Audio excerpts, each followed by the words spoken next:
bertemu lagi dan perkuliahan yang ketiga. Sebelumnya kemarin kita sudah membahas tentang hakikat hukum, kemudian pengertian hukum. Pertemuan ketiga ini sesuai dengan RPS, Rencana Perwira Studi, yaitu tentang hukum kontrak.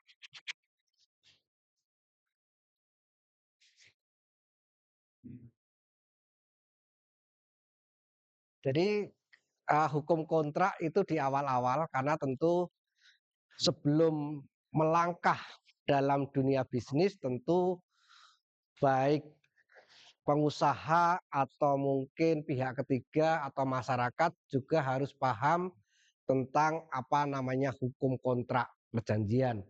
Tentu hukum kontrak sangat diperlukan baik dalam dunia bisnis maupun bagi masyarakat kita sendiri. Tentu definisi hukum kontrak akan kita lihat nanti tentang kesepakatan harta kekayaan. Tentu ada nominal nilai, katakanlah mata uang atau rupiah. Dalam dunia bisnis lebih dikedepankan pada kepastian, kemudian perlindungan hukum. Jadi ibaratnya sebuah perjanjian itu adalah sebuah asuransi. Kita melangkah awal satu kali, tapi di kemudian hari kita lebih tenang. Seperti misalnya kita mengikuti asuransi tentang kesehatan. Kita mungkin hanya membayar, kemudian tapi dalam waktu-waktu berikutnya kita mendapatkan perlindungan. Demikian juga dalam perjanjian, katakanlah sebuah perbankan akan memberikan kredit, tentu dibutuhkan suatu perjanjian. Biar di kemudian hari ada kepastian hukum. Arti kepastian hukum bagaimana? Tentu kepastian hukum itu ya ada pedomannya. Ada perjanjian pembelian rumah lewat KPR lebih dari 20 tahun. Tentu sebuah kontrak bisnis akan berlaku sampai 20 tahun ke depan.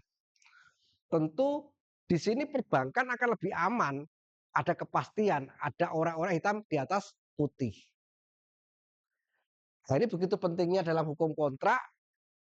Pengusaha ingin melakukan atau membuka usahanya, dia akan merekrut tenaga kerjanya, pasti yang pertama dilakukan adalah perjanjian kerja. Bagaimana pengusaha akan memberikan kepastian atau keamanan dalam melakukan perekrutan tenaga kerja. Tentu kepastian hukum itulah yang diperlukan. Biar di kemudian hari tidak ada permasalahan. Daripada seseorang pembisnis hanya katanya. Padahal hukum kita adalah hukum formal, di mana kalau bersengketa yang dibutuhkan adalah alat bukti. Sebuah akte perjanjian itu merupakan alat bukti bila di kemudian hari ada permasalahan atau ada wan prestasi. Jadi misalnya, Anda kira-kira ada teman baik, sudah seperti saudara. Saudara atau teman itu memerlukan uang, pinjam kepada saudara. Kira-kira nominalnya 10 juta. Kira-kira Anda perlu perjanjian atau tidak? Perlu. Kalau tidak gimana?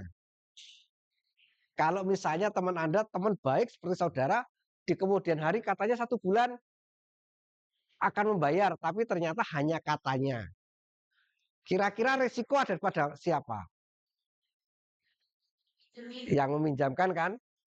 Nah, tentu kalau ada surat perjanjian, minimal ada kata-kata di situ. Ada dokumen di situ. Kilo, ini loh. Ada perjanjian, kamu katanya bulan depan membayar. Ada dokumen. Dokumen itulah sebagai alat bukti. Anda bayangkan dunia bisnis hidupnya atau darahnya dari perjanjian-perjanjian kontrak-kontrak tadi. Permodalan bisa dari sektor kredit. Dia kerjasama dengan pihak ketiga, tentu juga kepengen aman, pasti membutuhkan suatu dokumen yang namanya perjanjian.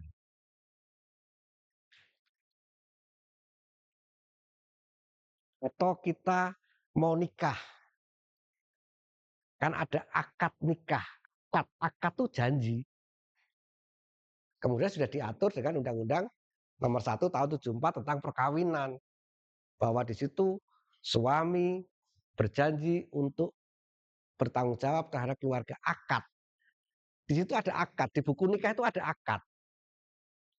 Berarti di situ ada dokumen. Dokumennya misalnya suaminya melantarkan, suaminya menganiaya. Dokumennya ini, akadnya ini, akad nikah. Di situ ada perjanjiannya. Kalau perkawinan tentu ada hukum tersendiri, yaitu hukum perkawinan. Dalam bisnis tentu ada tadi, saya akan mengambil motor tapi dengan kredit selama 5 tahun. Tentu perjanjian itu akan berlaku 5 tahun. Apakah percaya dealer akan melepas motor tanpa ada perjanjian? Hanya janji-janji atau kata-kata. Nah, itu ilustrasi dalam pentingnya dalam sebuah perjanjian. Tentu kita harus paham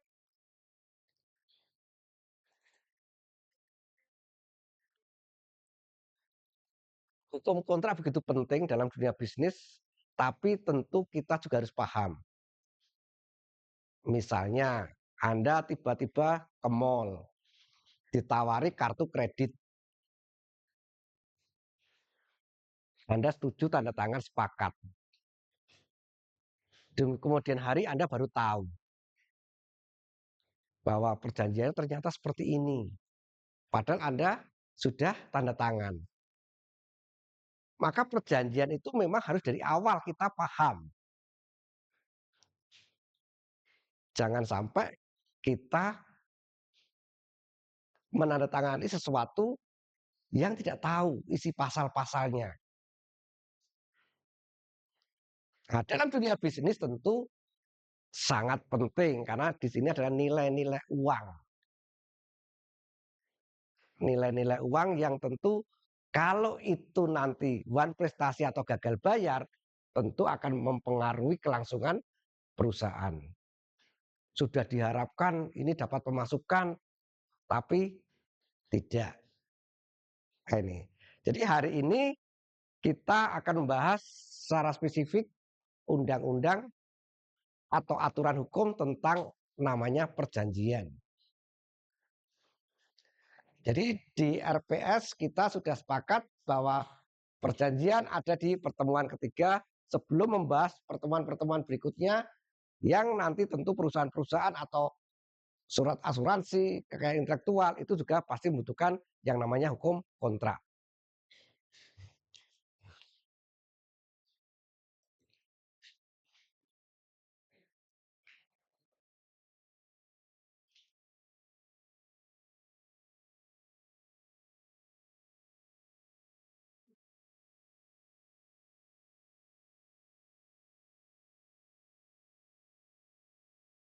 Ini hukum kontrak diatur mulai pasal 1233 sampai 1864 BW.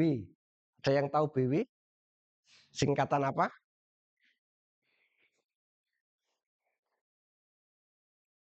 Apa? Before one, bukan. Ada yang tahu lagi? Jadi hukum ini masih hukum kolonial Belanda sampai detik ini masih digunakan. BW itu adalah Burgerlijk Wetboek, hukum perdata. Istilah istilah di Indonesia adalah Kitab Undang-Undang Hukum Perdata. Itu masih hukum kolonial Belanda. Jadi masuk ke Indonesia sekitar tahun 1870-an. Kita masih ya istilahnya sangat-sangat acungi jempol. Ternyata tahun segitu, sudah ratusan tahun yang lalu, sudah mendefinisikan perjanjian itu apa, syarat perjanjian apa. Karena negara Indonesia adalah negara legal law, bahwa negara kita hukum, harus ada hukumnya terlebih dahulu. Perikatan adalah hubungan hukum. Perjanjian jual beli, perjanjian fidusia, perjanjian kredit, itu semua pasti mengenai tentang harta kekayaan dan dilakukan dua pihak. Jual beli ada penjual, ada pembeli. Ada nggak perjanjian satu pihak? Di sini perjanjian dua pihak. Tapi ada nggak perjanjian yang satu pihak?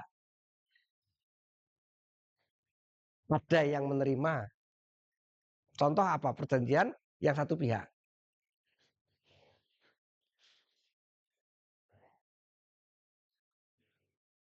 Ada yang tahu?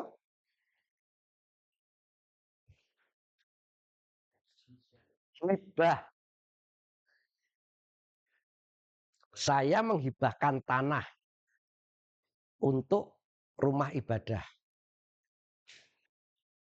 Perlu nggak diperjanjikan?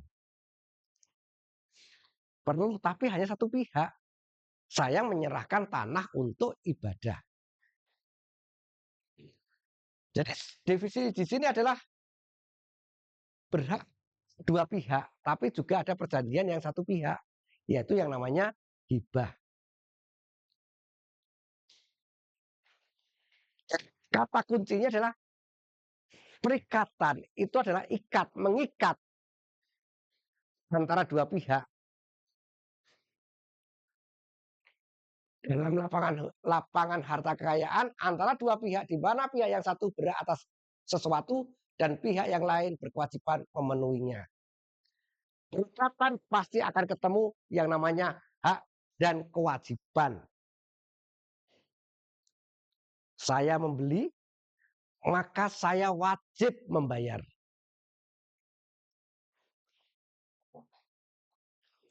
Penjual wajib menyerahkan barang dagangannya.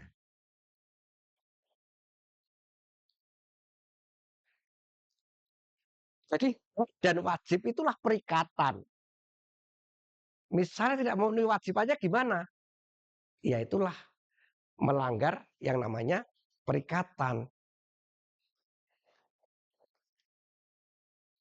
Jadi undang-undang tentang perikatan diatur pasal 1233 sampai 1864 Burgerich Book. Jadi jangan heran kalau orang-orang hukum itu kadang bukunya tebal, isinya yang pasal-pasal-pasal. Nah, memang di situ item pasal demi pasal mengatur tentang sesuatu.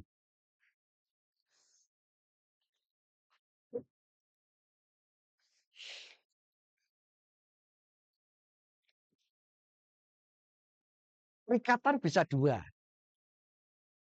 Karena perjanjian, yang kedua karena undang-undang. Perjanjian jelas. Akta perjanjiannya, di situ ada pasal-pasalnya. Undang-undang juga ada pasal-pasalnya, tapi mengatur. Negara mengatur. Misalnya tentang perpajakan atau undang-undang lalu lintas. Anda mau berkendaraan motor ke jalan raya, tentu Anda harus terikat pada undang-undang lalu lintas. Di mana undang-undang lalu lintas mensyaratkan untuk pengendara motor minimal 17 tahun. Punya SIM, harus punya helm, memakai helm. Mematuhi rambu-rambu lalu lintas. Terikat, kita juga terikat.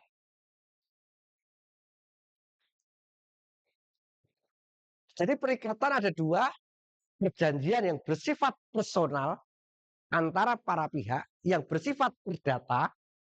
Kalau undang-undang bersifat publik, negara mengatur. Jadi hukum itu ada hukum perdata dan hukum publik. Kalau perdata, handhawan prestasi, maka yang menggugat para pihak. Tapi kalau undang-undang Anda melanggar, adalah aparat ketertiban polisi. Jadi perdata itu ditekankan pada perseorangan. Negara meminimalkan.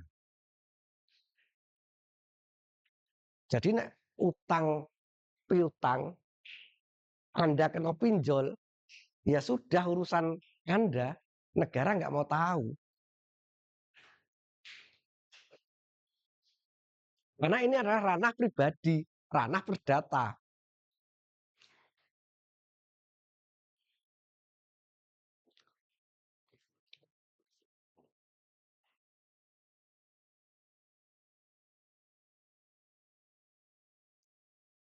Ini definisi perjanjian pasal 1313 KUH Perdata. Suatu perjanjian adalah suatu perbuatan dengan mana satu orang atau lebih mengikatkan diri. Nanti akan ketemu syarat perjanjian. Syarat perjanjian sah yang pertama adalah sepakat. Sepakat mengikatkan. Kira-kira yuk nanti malam kita makan-makan di mana? Kalau sudah perjanjian belum? Belum, karena nggak ada sepakat. Maka tadi, hati-hati terhadap suatu naskah perjanjian kalau Anda tidak membaca. Anda asal tanda tangan, isinya nanti misalnya merugikan para pihak, ya Anda sudah sepakat tanda tangan.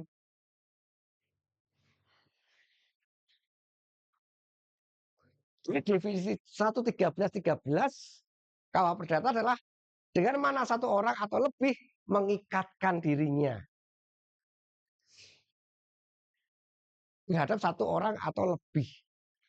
Dari pasal 1320 KUH Perdata, syarat perjanjian yang pertama adalah sepakat. Anda perjanjian kredit, maka disitulah dokumen-dokumen harus ada tanda tangan. Tanda tangan itulah yang artinya Anda sepakat. Dalam dokumen perjanjian biasanya tertulis bahwa saya menandatangani ini dalam keadaan sesadar-sadarnya tanpa tekanan orang lain. Itunya apa? Di situ Anda harus paham. Wow, di situ ada klausul bahwa tanda tangan perjanjian ini saya tanda tangani atas kesadaran. Karena apa? Ada loh perjanjian, ada paksaan, ada ancaman. Kira-kira karena pengusaha besar membutuhkan tanah itu tidak dijual, tapi masyarakat disuruh menjual di bawah todongan pistol. Berarti perjanjian itu atas ancaman. Maka bisa batal demi hukum. Perjanjian itu harus dengan etikat baik. Tidak boleh ada paksaan, tidak boleh ada ancaman, tidak ada penipuan. Nanti ada pasal-pasal yang akan mengatur itu. Jadi luar biasa. Ini hukum kolonial Belanda yang sudah ratusan tahun sampai detik ini masih digunakan. Dan logika berpikirnya luar biasa.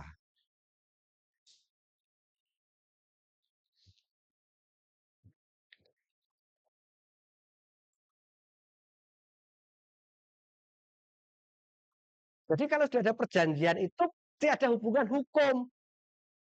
Tadi ada hak dan kewajiban. Saya membeli rokok. Di situ ada hubungan hukum dalam proses jual beli. Di mana ada hak dan kewajiban. Kemudian setelah tahap prakontrak baru tahap penyusunan kontrak. Tadi untuk menghindari penafsiran, maka dibuatlah draft-draft revisi-revisi. Penyelesaian akhir gimana? Jadi penafsiran itu setidak-tidaknya dibuat sebelum kontrak ditandatangani, biar tidak multitafsir.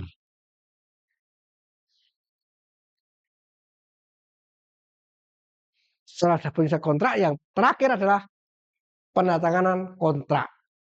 Artinya kalau sudah tanda kontrak, maka itu tadi sudah sepakat.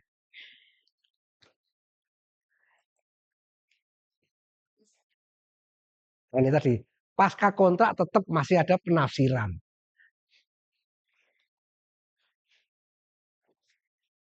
Kemudian kalau sudah buat prestasi, alternatif penyelesaian sengketanya bagaimana? Apakah lewat pengadilan? Apakah lewat arbitrase? Jadi arbitrase itu lebih cepat, yang memutuskan ahli-ahli. Dan itu secara legalitas sudah undang-undang sudah negara sudah membentuk yang namanya Badan Arbitrase Nasional. Nah, pengadilan nanti harus ke banding, harus ke Mahkamah Agung, waktunya tahunan. Dan arbitrase hanya satu kali sudah selesai.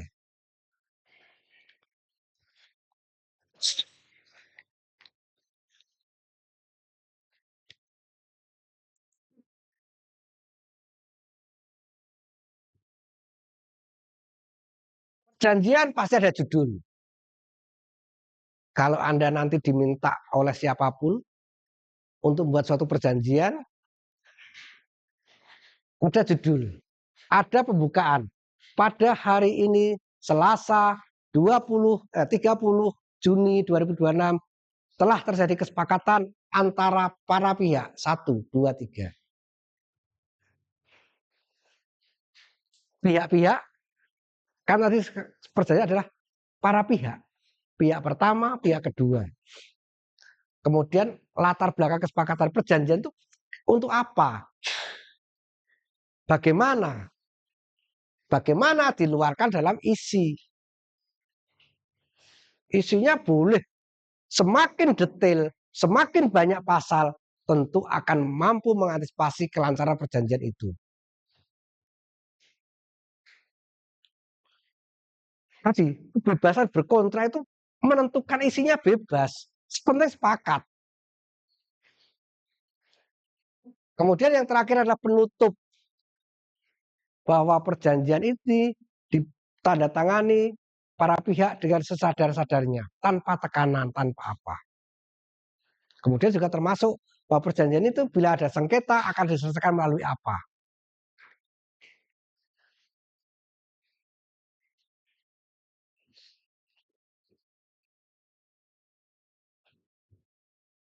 Jadi judul itu penting. Ini perjanjian apa? Perjanjian sewa beli, perjanjian jual beli, perjanjian fidusia, perjanjian kredit, perjanjian kerja. Penting. Karena di situ makna atau di bawah undang-undang apa.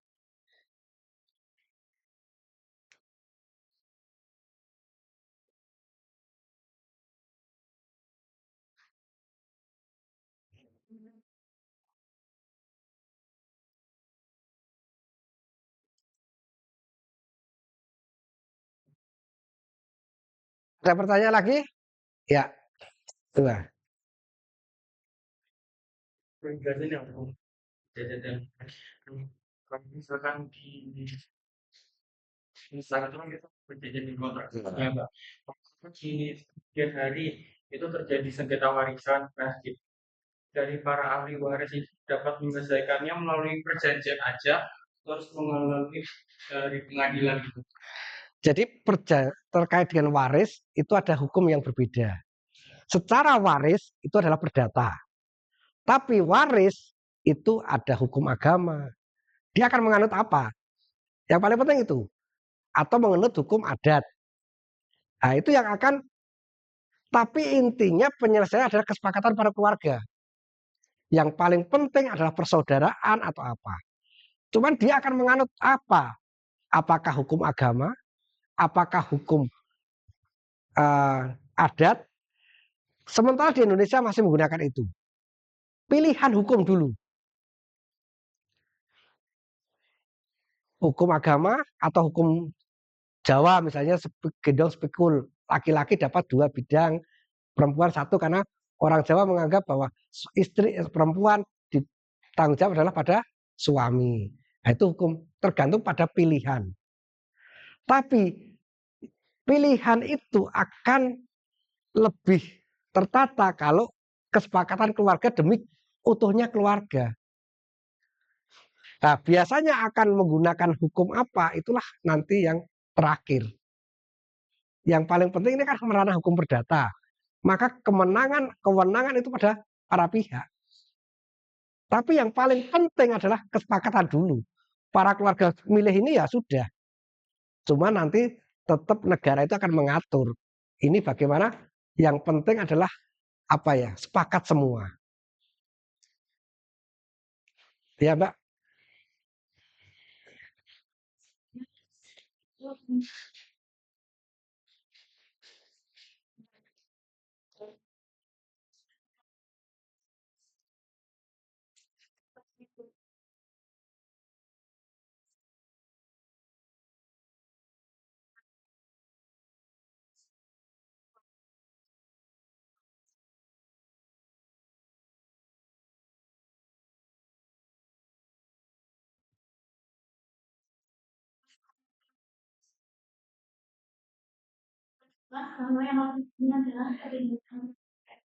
Jadi ini adalah kekuasaan para pemodal untuk yang mengetahui orang-orang yang masih membutuhkan itu, membutuhkan dana.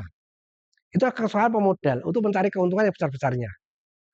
Negara hadir untuk bagaimana membatasi pinjaman online. Negara hadir sekarang yang tercatat menjadi anggota OJK itu juga masih terbatas. Tapi kebutuhan masyarakat terhadap pinjaman itu masih tinggi. Dan ya negara nggak bisa apa-apa. Karena itu tadi sudah disepakati. Dan pemodal tadi sudah mengantisipasi. Ini saya direkam dia. Sekarang logika saja. Wong perbankan yang konvensional itu butuh jaminan, butuh tetek bengek ini. Ini enggak. Dia butuh modal balik enggak? Kan butuh. Tapi kan dia enggak punya cara bagaimana kalau perbankan eksekusi jaminan. Maka tentu tetangga, teman di bel itu untuk meraih itu. Walaupun itu menyalahi, tapi kan hukum masih lemah di dalam prakteknya.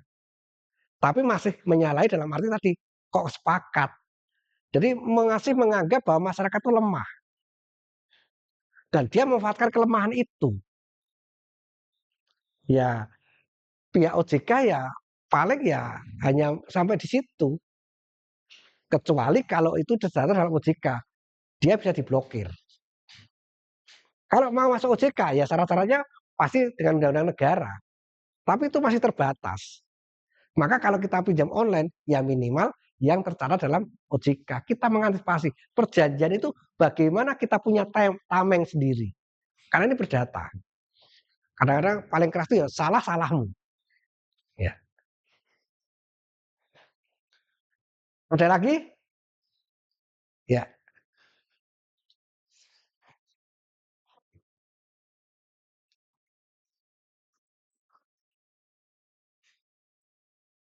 Yang sama sih. Berbeda. Jadi kemarin di pengadilan fotokopi pun bukan alat bukti ya. Tapi dalam perkembangan, cuman undang-undang masih belum mensyaratkan itu. Cuman berapa tahun kemudian menjadi sah atau enggak, saya nggak tahu ya. Karena hukum itu juga pasti berubah, tergantung dengan peradaban. Nah, dalam hukum pembuktian kadang-kadang kemarin fotokopi pun belum boleh. Nah, sekarang dalam era teknologi dengan upload scan atau apa, ternyata boleh. Tapi tergantung dari penafsiran hakim kalau ada persengketaan. Dan tergantung pada kepercayaan dari pihak ketiga. Karena perjanjian itu adalah kesepakatan.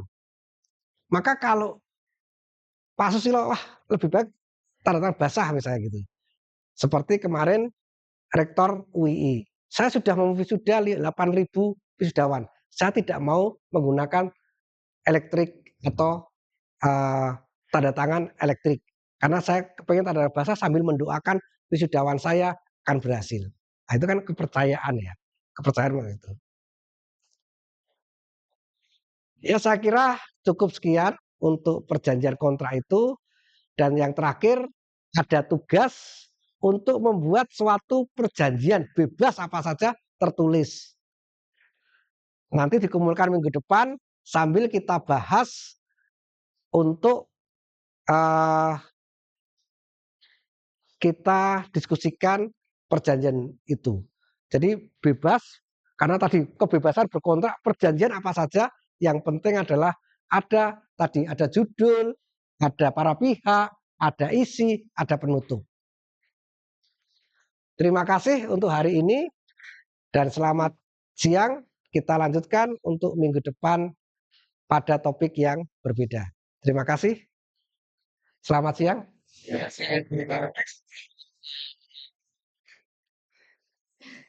ini di luar